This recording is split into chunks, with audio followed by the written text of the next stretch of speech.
Mesdames et messieurs, bonsoir. Bienvenue à ce nouveau numéro de l'échiquier international en direct de Al24 News. Avant même de commencer, que les déclarations fusent de toutes parts, chacune de déclarations en dit long sur le projet et les plans échafaudés par celui qui l'a prononcé, laissant évidemment deviner les intentions et les directions dans lesquelles voudrait aller un tel ou une telle partie. Lorsque Poutine loue les efforts de l'administration américaine, il avance aussi son souhait de parler du nucléaire dans la région, alors que pour Trump, qui monte déjà sur ses grands chevaux et met en garde toujours et encore contre de nouvelles réticences russes qui seraient impardonnables selon lui. La rencontre de demain promet d'être très intéressante. Sera-t-elle la rencontre de l'entente ou celle de la discorde? Un cessez-le-feu en Ukraine sera-t-il la priorité des deux chefs d'État américains et russes, ou juste l'étendard sur lequel s'accrocheront les conditions des uns et des autres? C'est ce que nous allons voir ce soir.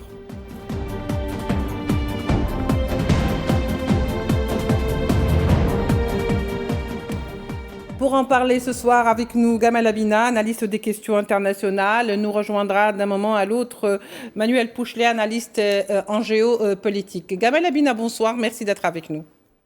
Bonsoir, merci pour l'invitation. Alors, le sommet de l'Alaska, puisque c'est comme ça, c'est là où va se dérouler justement la rencontre entre Poutine et Trump, une rencontre très attendue, une rencontre qui a été qualifiée également d'historique. Gamal Abina, finalement, est-ce que, avant même que ce sommet ne démarre demain, les déclarations fusent de toutes parts, aussi bien du côté américain que du côté russe? Il semblerait que toutes les questions aient été évoquées, sauf un cessez-le-feu en Ukraine. Est-ce que vous croyez que demain sera peut-être le sommet par lequel arrivera la solution? Oui, c'est probable. C'était une volonté affichée par M. Trump depuis, même avant son mandat, en vérité. Il a dit de façon excessive qu'il allait arrêter le conflit en 24-48 heures. Bon, il a bien compris que la problématique américaine n'est pas celle des Russes. Les Russes voulaient sécuriser le Donbass. Ils veulent les 20% de l'Ukraine qu'ils considèrent comme étant russes, puisque ces oblasts appartiennent par un référendum à la Russie. Non reconnu, évidemment, mais ça ne change rien. Il y a le fait accompli militaire, il y a la réalité de la population sur place qui est pro-russe, et ça, c'est traditionnel. On le voyait dans les élections. Donc, tout ça pour dire que quand Trump arrive aux commandes, il espérait régler le problème en 24-48 heures parce qu'il s'entend bien avec M. Poutine. Donc, la question n'est pas de savoir si demain le sommet va accoucher d'une paix directe. Ce n'est pas ce qui va se passer. Ce qui va se négocier demain en sous-jacent, hein, pas devant les caméras, c'est jusqu'où va s'arrêter effectivement Poutine. Est-ce qu'il va rester du côté du Dniepr et sécuriser la partie qui l'intéresse, et où est-ce qu'il va pousser son avantage, sachant qu'il y a une progression importante en ce moment et que l'Ukraine s'effondre. Donc effectivement, on a un président américain qui veut une paix rapide, parce qu'il veut renouer avec la Russie rapidement. On a un président russe qui veut effectivement asseoir sa domination militaire sur l'Ukraine pour ne plus avoir à être inquiet à ses frontières. Et on a une Europe qui, elle, plutôt va en guerre, hein, qui a tout fait pour pousser effectivement les Ukrainiens à la victoire. Ils ont cru une victoire fantaisiste. Hein. Et bien une Europe qui est plutôt désarçonnée, désabusée, qui est très déçue par Trump, parce qu'elle espérait que Biden, du moins le clan Biden, l'emporte. Et aujourd'hui, elle voit bien que la paix se fera sans les Ukrainiens, puisque Zelensky n'est pas convié à la fête, ne se fera sans les Européens qui n'ont pas voix à la parole, de toute façon, n'ont pas les moyens de continuer cette guerre, et se fera évidemment sur le dos certainement d'une Ukraine qui avait été constituée en 91, il faut le rappeler, et qui aujourd'hui semble poser problème évidemment à la Russie, mais au reste de l'Occident.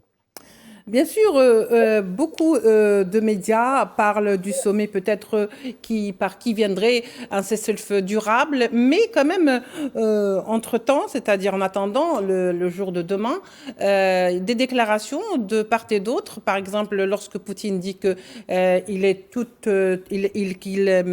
qu'il considère bien ce que fait donc les efforts de l'administration Trump concernant le dossier ukrainien, et que d'autre part, ils vont parler par exemple du nucléaire. Lorsque son porte-parole aussi dit qu'on va aborder surtout les questions économiques et on va parler de l'Ukraine. On a l'impression que finalement, Gamal Abina, que ce sont les questions économiques qui comptent le plus. Ou est-ce que tout simplement, on va régler toutes les conditions des deux parties et ensuite, on verra que le cessez-le-feu viendra de lui-même? Le cessez-le-feu viendra parce que Poutine le voudra. Ça ne vient pas de l'Ukraine. L'Ukraine est à bout de course. Ils seraient capables de défendre leur territoire. Encore moins les États-Unis, peut-être? Les États-Unis laisseront l'avantage à la Russie puisqu'elle gagne sur le terrain, donc ils vont pas s'engager sur une guerre inutile. Les États-Unis, il faut bien comprendre que Trump, même s'il a un petit peu lâché 2-3 bombes par-ci par-là, c'est pas un va-t-en guerre, clairement pas. Lui, il n'est pas intéressé par la guerre parce qu'il sait que ça rapporte pas. Il sait que dans les années 20, l'Amérique poussait son avantage économique et que la guerre, effectivement, a permis de pouvoir faire de l'argent, mais pas en intervenant directement. Donc là, pour le coup, il préfère avoir une bonne relation avec Poutine, qu'il a toujours eu d'ailleurs, c'est pas d'hier, contre la Chine. Il ne faut pas oublier que la Chine est le problème de Trump. Puis Poutine, c'est pas un problème. Je veux dire, c'est pas un ennemi économique, il n'est pas très dangereux. C'est une petite puissance émergente. On n'est pas sur le rapport avec la Chine. Et d'ailleurs, le sommet se tient à l'Alaska, c'est pas un hasard. Vous vous rendez compte sur le plan géographique. C'est le point le plus proche de la Russie géographiquement. Ça dit beaucoup de choses sur ce rapprochement entre les deux chefs d'État. Donc je pense que l'intérêt de Trump, c'est certainement pas de pérenniser la guerre. Il a dit dès le départ. D'ailleurs, quand on voit comment il a parlé à Zelensky, il a vraiment parlé de façon violente la première fois qu'il l'a rencontré, en disant c'est grâce à nos gluten, vous ne valez rien en gros. Et effectivement, Zelensky n'est qu'un porte-voix. Eh bien, aujourd'hui, il a dit voilà, on va laisser Poutine. Il a menacé plusieurs fois, régler le problème en une semaine. Je vous laisse jusqu'à 15 jours, 20 jours, enfin tous ces délais un peu ridicules. Une fois, il a parlé de 50 jours parce qu'il allait au terme des vacances. Il doit certainement se mettre d'accord avec Poutine pour que la guerre s'arrête une fois que toutes les zones seront sécurisées pour les Russes, les zones qu'ils veulent prendre, donc à peu près 20% du territoire, et qu'une fois que ce cinquième du territoire soit confisqué à la Russie, à ce moment-là, ils mettront une vraie ligne de frontières nouvelles entre la Russie et l'Ukraine. Mais l'intérêt pour les Américains, c'est que les Russes ne soient pas à ce point proches des Chinois, ce qui est le cas actuellement, et faire en sorte de créer un coin comme il avait fait à l'époque en 72, quand ils sont rapprochés de la Chine. Je parle de Kissinger et son gouvernement. Ils s'étaient rapprochés de la Chine parce qu'ils voulaient diviser la Chine et la Russie. Et bien aujourd'hui, ils veulent faire la même chose, mais cette fois-ci côté russe. Donc tous ces rapports géopolitiques, géostratégiques et géohistoriques, on peut le dire, il y a un rapport à l'histoire qui est intéressant. Et bien toutes ces relations font que plus de 50 ans après ce rapprochement avec la Chine, maintenant, on se rapproche des Russes qui ne sont plus communistes, qui ne sont plus un danger pour l'Amérique et qui ne perçoivent certainement pas comme un danger pour l'Europe. Donc cette question de la Russie veut envahir l'Europe est tellement ridicule que seuls ceux qui veulent croire cela, qui se mentent à eux-mêmes, se rendent bien compte du ridicule. La Russie est un immense territoire qui bénéficie de tout, et l'Europe occidentale, c'est peanuts sur la Russie, c'est même pas un 20e du territoire, donc il n'en tient même pas compte. Alors dans ces cas-là, finalement, peut-être on aurait dû poser cette question au départ. Qu'est-ce qu'il faut attendre de cette rencontre dite historique Poutine-Trump, même si ce n'est pas la première, parce que certains disent que c'est la première, mais ce n'est pas la première quand même. Depuis qu'il y a eu l'élection de Trump, bien sûr. Bien sûr, ils communiquent, ils parlent, ils envoient des agents, ils envoient ses représentants, ils discutent sur le découpage des cartes. Vous savez, c'est une sorte de mini-Yalta, version russo-américaine. Oui. Mini-Yalta, ou peut-être si on veut exagérer. Moi, je suis pas très favorable à ce qui se passe en Ukraine, mais quoi qu'il en soit, on peut parler d'un Munich ukrainien. Pourquoi ? Parce que le principal intéressé, comme à l'époque la Tchécoslovaquie, le principal intéressé n'est pas à la table de négociation. C'est ça qui est intéressant. C'est-à-dire que la paix se fera sans lui. Il est méprisé par Trump, on l'a vu, il l'a montré en caméra rien que pour s'amuser. Il est méprisé par Poutine parce que, évidemment, quand on voit que ce président, vraiment, c'est particulier comme président parce que c'est un acteur au départ, quand on voit que ce président a fait une loi pour empêcher la négociation avec les Russes, vous vous rendez compte un peu le rapport délétère. Oui. Comment voulez-vous discuter avec votre ennemi si vous empêchez la négociation ? Donc là, à l'époque, ils avaient le vent en poupe, ils se croyaient forts. Aujourd'hui, ils sentent sa faiblesse de plus en plus marquée. Et effectivement, les Russes se feront la paix avec les Américains, principal pouvoir d'armes, sur le dos des Ukrainiens, c'est évident. Oui, c'est vrai, vous le dites. Alors, à tout moment, on avait l'impression, d'ailleurs, il y a une semaine de cela, depuis que l'annonce a été faite, celle de la rencontre des deux chefs d'État, américains et russes, Vladimir, Zelensky, on avait l'impression qu'il a redoublé d'efforts et à partir d'un des pays, par exemple, européens, pour les mettre en garde, si vous voulez, contre Vladimir Poutine, car il ne serait pas crédible, car il ne tient pas parole. On a l'impression qu'il aura tout fait pour discréditer le chef d'État russe et surtout pour dire que il faut absolument que ces négociations incluent justement ce qu'on appellerait les régions de l'Est, c'est-à-dire le Donetsk, le Lugansk. Vous voyez ce que je veux dire ? Tout à fait. Moi, je veux dire simplement une chose, c'est que Poutine a beaucoup de qualités et de défauts. Les défauts ne sont pas des moindres, parce que c'est quand même l'homme qui a détruit 300 000 personnes dans sa guerre en Tchétchénie. Et il l'a dit, il le ferait, il a été jusqu'au bout, avec des termes extrêmement peu diplomatiques, en parlant des Tchétchènes qui iraient chercher jusque dans les toilettes. Donc ça, pour vous dire que Poutine n'est pas un homme qui manque à sa parole. C'est une parole qui est dominatrice, c'est une parole qui peut être guerrière, c'est une parole qui est tenue. C'est-à-dire que quand on l'a trahi, et il s'est senti trahi en 2007, alors qu'il essaie de se rapprocher des Européens, eh bien, Poutine a compris qu'on ne pouvait pas faire confiance à l'Occident parce que la signature occidentale, Maïdan 2014, ne vaut pas grand-chose. Et donc aujourd'hui, il tient sa parole. Il a dit qu'il récupérerait Donetsk, Luhansk et toute cette fameuse zone de l'Est de l'Ukraine qui est russophone, hein, c'est des Russes, de toute façon, on ne va pas tourner en rond, et qui, d'ailleurs, il faut le rappeler quand même, c'est intéressant, où sont les actes de résistance de ces Ukrainiens à l'Est? Il n'y en a pas. Où est cette cinquième colonne? Elle n'existe pas. C'est-à-dire que les Ukrainiens de l'Est considèrent qu'ils sont russes. Mais il y a eu un référendum et ils se sont prononcés là-dessus. Largement. Donc déjà, par voie démocratique, même si elle n'est pas reconnue internationalement, effectivement, le référendum dit des choses, mais surtout, il n'y a pas de résistance, il n'y a pas de mouvement de contestation, rien de tout ça. Ils sont tellement contents d'appartenir à la Fédération de Russie qu'ils attendent la fin de la guerre avec impatience, parce que pendant des années, ils prenaient quand même, il y avait des armes, il y avait des combats, il y avait des attaques contre cette partie du territoire à qui on reprochait d'avoir été proche des Russes. Eh bien, aujourd'hui, Poutine ira jusqu'au bout de sa logique. Il n'a pas dérogé d'un iota. Il a dit, je récupérer ces territoires, ils m'appartiennent, ils appartiennent à la Fédération de Russie et on ne les lâchera pas. Et j'en veux pour preuve qu'à l'époque, lorsqu'il a tapé sur la Tchétchénie, je n'étais pas satisfait de ça, évidemment. C'est un massacre, un tiers de la population exterminée, c'est pas rien. Mais sur un plan politique, ça avait du sens. Parce que si la Tchétchénie avait été tombée, juste à côté, l'Ingouchie, pays musulman, enfin région musulmane, aurait demandé une sécession et tout le sud de la Russie, Tatars, Kazakhs et autres, auraient demandé leur sécession. La Fédération de Russie, il faut le rappeler, n'est pas un État comme les autres, c'est une fédération de plusieurs États qui s'est constituée au fil de l'Empire. Donc aujourd'hui, avec la chute de l'Union soviétique, ils ont perdu l'Empire soviétique, il n'a certainement pas accepté de perdre sa Fédération de Russie. Et dans ces cas-là, pour ce premier tête-à-tête entre Poutine et Trump, est-ce que ça laisse craindre pour les Ukrainiens et surtout pour Volodymyr Zelensky? On a quand même cette impression que de plus en plus Zelensky est dans l'incertitude de voir que ces deux hommes pourraient peut-être s'entendre sur une paix durable en Ukraine et donc toutes les raisons qu'il a eues jusque-là, je dirais, de profiter de l'aide de l'Europe vont disparaître quelque part. Vous savez, Zelensky n'est pas un homme politique, je l'ai déjà dit, il a commencé dans des conditions ahurissantes, hein. C'était un comique de bas étage qui devient un acteur, qui s'est pris au rôle, lancé par un oligarque, donc déjà ça vous donne un peu le personnage, qui d'ailleurs, il faut rappeler, lui par contre n'a pas de parole, parce qu'au départ, quand il arrive aux élections, il dit « je suis favorable à la négociation avec les Russes ». C'est ça Zelensky au démarrage. Puis après, il est influencé effectivement par les Anglais, par les Français, et Zelensky commet une lourde erreur, d'abord parce qu'il va sacrifier la fine fleur de sa jeunesse dans une guerre ingagnable. Je veux dire, seul un fou peut attaquer une fédération de Russie surpuissante et surarmée, ils ont eu 20 ans d'armement qui sont modernisés, seul un fou peut attaquer un pays avec 40 millions d'habitants face à un pays avec 140 millions d'habitants. Le rapport numérique est largement favorable aux Russes, le rapport de force est favorable aux Russes, et en plus, à l'intérieur de l'Ukraine, il y a des Russes qui sont favorables aux Russes. Donc tout ça donne... On est loin de la guerre qui avait été conduite à l'époque par les Soviets contre l'Afghanistan, où tous les Afghans étaient contre les Soviets. Là, ce n'est pas ce qui s'est passé. Quand les Russes vont attaquer à l'Est, ils attaquent sur un territoire qui leur est favorable. Et c'est en cela que je dis, Zelensky n'a pas tenu sa parole pour sa population, a fait tuer au bas mot 200 000 personnes, dans les estimations basses, des jeunes qui auraient pu être la force vive du travail de l'Ukraine, d'un pays qui est riche au départ. Il faut le rappeler que c'est pas seulement la terre noire qui est rendu riche. C'est un pays industriellement qui était riche.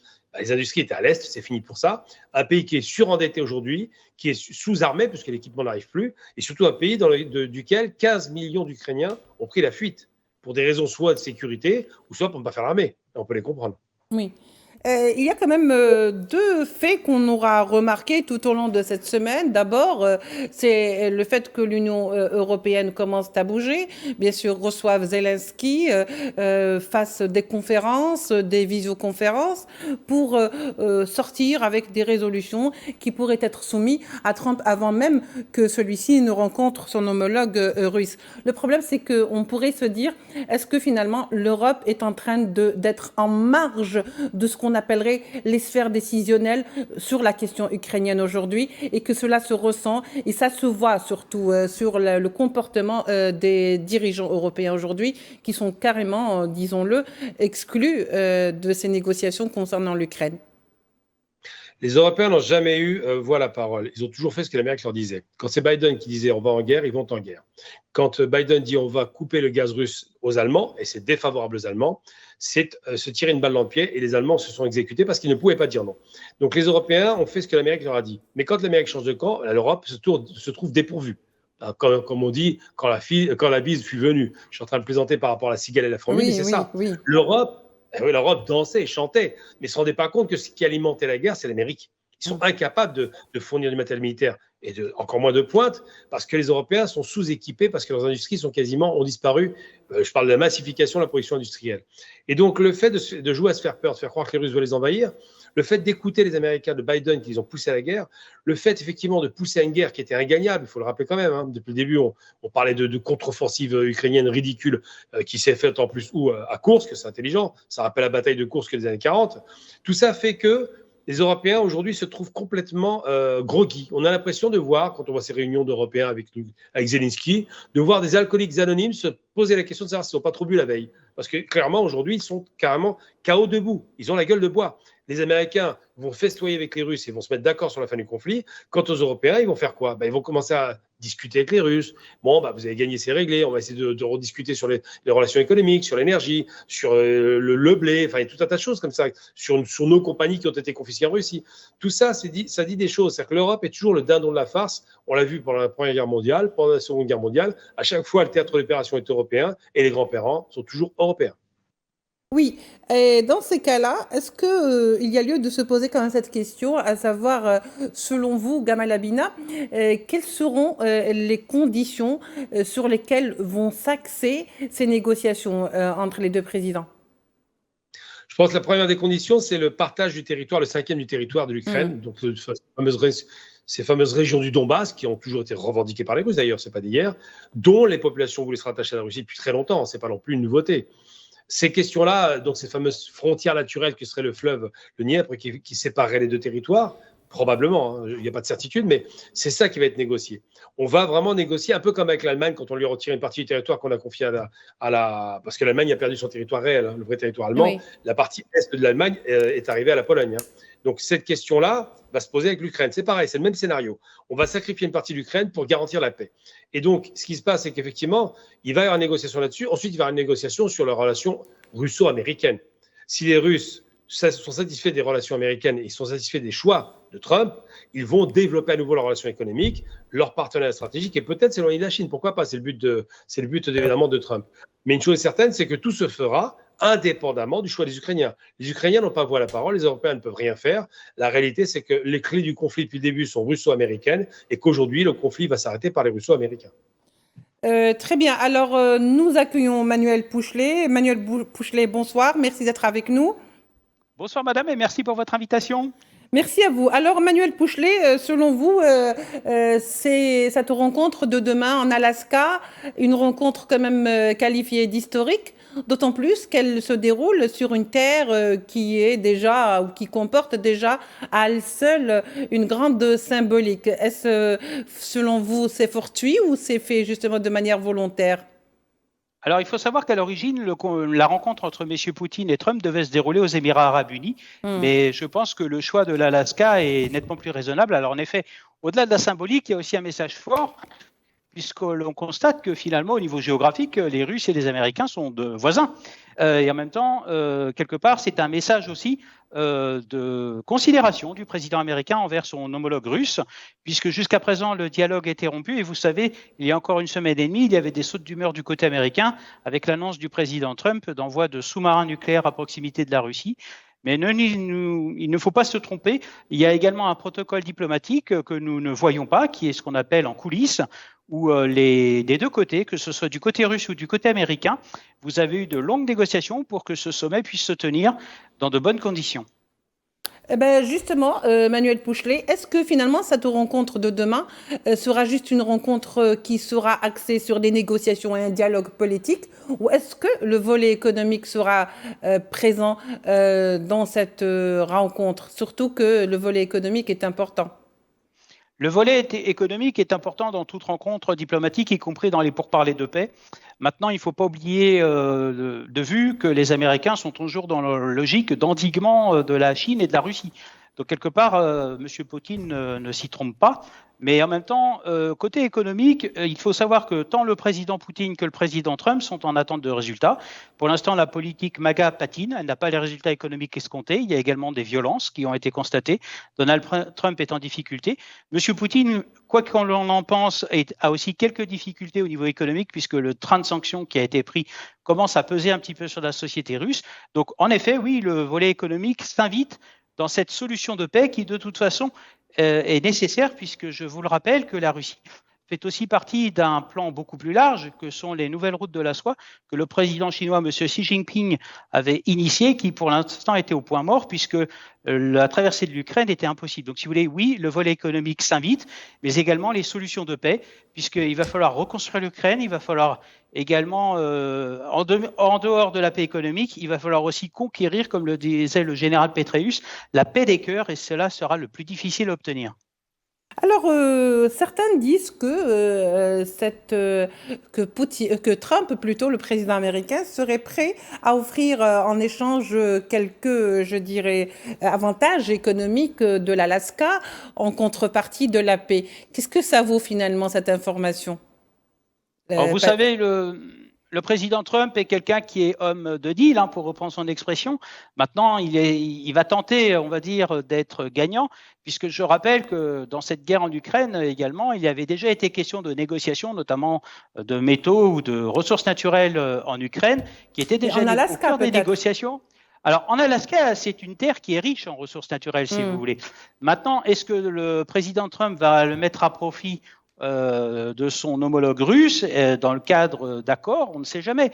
Vous savez, Donald Trump, jusqu'à présent, que ce soit lors de son premier mandat ou même de ce deuxième mandat, a toujours été imprévisible. Donc, quelque part, on n'est pas aussi à l'abri de nouvelles initiatives qui, de toute façon, aujourd'hui, les États-Unis, quoi que l'on en dise, assurent la marche du monde. Et d'ailleurs, le président Poutine fait aussi partie d'une grande organisation qu'on appelle les BRICS. Il faut savoir que le G7 et les BRICS sont en concurrence, mais en même temps, le G7 n'est pas à son avantage en ce qui concerne les ressources naturelles. Maintenant, qu'est-ce qui se cache derrière ces mots? C'est, je pense, une espèce de, comment dirais-je, une négociation dans la négociation, si vous voulez, puisqu'on s'éloigne un petit peu du sujet qui est de tenter d'avoir la paix en Ukraine, qui est le sujet premier de cette rencontre, ou de trouver tout de même, on va dire, un compromis de paix. Maintenant, le président Trump a, on va dire, toujours été surprenant. Il est accompagné de conseillers qui sont en mesure de lui donner de grandes orientations pour que finalement cela se tourne, on l'espère, à son avantage. Maintenant, côté russe, à voir ce qu'il en est. Le président Trump, je le rappelle, bataille toujours contre des pays qui revendent du pétrole russe. Est-ce que cela va apaiser son ardeur de sanctions contre ces pays? Tout est à démontrer, puisque je rappelle que le président Trump s'est également longuement exprimé sur les taxes douanières envers ces pays et les sanctions économiques. Très bien. Alors, Gamal Abina, je vous donne peut-être le dernier mot. Comme il ne nous reste pas beaucoup de temps, je voudrais que vous soyez juste un peu bref et précis. Voilà, je vous donne le dernier mot. Est-ce que vous pensez que la rencontre de demain sera porteuse de nouveautés et pour le peuple ukrainien et bien sûr pour le monde qui attend impatiemment que cette guerre se termine?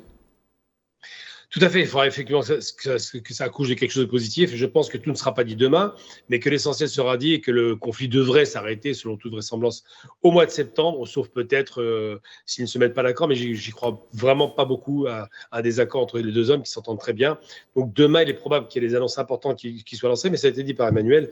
Effectivement, on a des relations géopolitiques très importantes en point d'orgue. On a cette Chine qui sort de ses frontières économiques, et ça, c'est l'endiguement que veut mettre en place Trump. Il est plus intéressé par la Chine que par l'Ukraine, bien évidemment. Très bien. Merci beaucoup, Gamal, pour être concis et bref. Je rappelle que vous êtes analyste des questions internationales. Merci également à Manuel Pouchelet, expert en géopolitique. On se retrouvera certainement demain pour un autre nouveau